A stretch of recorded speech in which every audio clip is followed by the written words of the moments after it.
ብስሓቃ ሸፊና ንነዊሕ ዘመናት ዘፅንሐቶም ቃንዛ ሎሚ ተዛሪባ ኣላ ብዙሓት ተፈተውቲ ደርፍታት ኣለዋ ማዕረ ደርፍታታ ድማ ብስሓቃ ትፍለጥ ተፈታዊት ድምፃዊት ሓሊማ ዓብድራሕማን በልማ ዝብል ናይ ትግርኛ ሓድሽ ደርፋ ንምፍላጥ ኣብዚ ሰሙን ናብ ሰይፊ ኢቢኤስ ኢንተርቪው ቀሪባ ነይራ ይኹን ዳ እምበር ሰይፊ ከምቲ ዝፍለጥ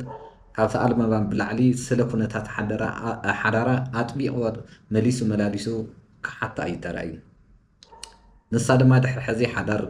ክገብር ኣይደልን ኩነታት ሓዳር ኣብቅዒሉ እዩ ክትብል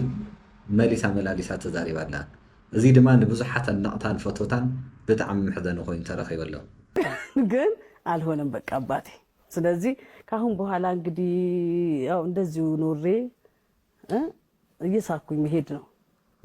በቃ ልጅ ወልዳለው ትዳር ይዛለው የሚባለው ነገር በቃ ሓሊማ ከም ዝበለቶ 35 እያ ዓመታ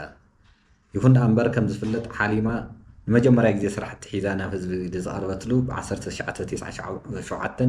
የናፍቆ ዜማ ብዝብል ኣልበማ እዩ እዚ ማለት ቅድሚ 21 ዓመት እዩ ኣብዚ ናይ ሕዚ ኢንተርቪው ግን መሊሳ ናይ መጀመርያ ኣልበማ 22 ዓመት እንዳሃለወት ከም ዝለቐቐት ተዛሪባ ነይራ እቲ ዋና ጉዳይ ግን እዚ ኣይኮነን ሓሊማ ብስሓቃ ዝሸፈነቶም ብዙሕ ስቃይ ከም ዘሕለፈት ብዙሕ ሕዚ እውን ተኾነ ብዙሕ ስቃይ ከም ዘለዋ እያ ክትዛረብ ፀኒሓ ብጣዕሚ ዘሕዝን ንፁህ ልቢ ከም ዘለዋ ዘመላኽት እውን ብዙሕ ጉዳያት ኣልዒላ እያ ብፍላይ ኣዳ ምስ ዓረፋ ብሕታውነት ከም ዝስምዓ ኣባኣ እውን ጓሎም ሓዳር ሒዛ ብርሃን ክርእዩ እናደለዩ ግን ድማ ከይተሳክዐላ ንሰም እውን ከም ዝዓረፉ ኣዳኣ እውን ንኣ ከመርዕያ ላዕልን ታሕትን እንዳበላ ኣለዋ ኣብ ሕማም ስለ ዝነበራ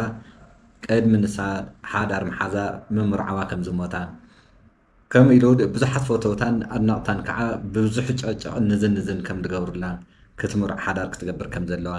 ግን ድማ ኣብዚ ሕዚ ሰዓት ኮይና ሓዳር ክትገብር ከም ዘይትኽእል ዕድማ እውን ከይዱ ስለ ዝኾነ ኦልሬዲ ቆልዓ ክትወልድ ከም ዘይትኽእል ብዙሕ ግዜ ደጊማ ደጋጊማ ተዛሪባ ኣላ ማለት እዩ ስለዚ እዚ ጉዳይ እዚ ምናልባት ንብዙሓት መድነቕታን ፎቶታን ብጣዕሚ መሕዘኒ እዩ ብጣዕሚ ሕመም እዩ ኮይኑ ግና ሕዚ ሓዱሽ ደርፊ ለቂያ ኣላ እቲ ሓዱሽ ደርፊ ላርእና ተበረታቲዕናያ እውን ሓደ ነገር ይክብል ይደሊ በዚ ኣብ መጨረሻ ከዓ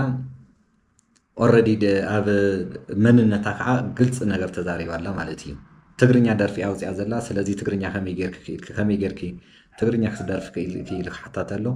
ኣነ መንነተይ ትግራዊት እየ ክትብል ብግልፂ ተዛሪባ ኣላ ማለት እዩ ትግርኛ ኣጥንተሽ ወይስ ትናገሪያለሽ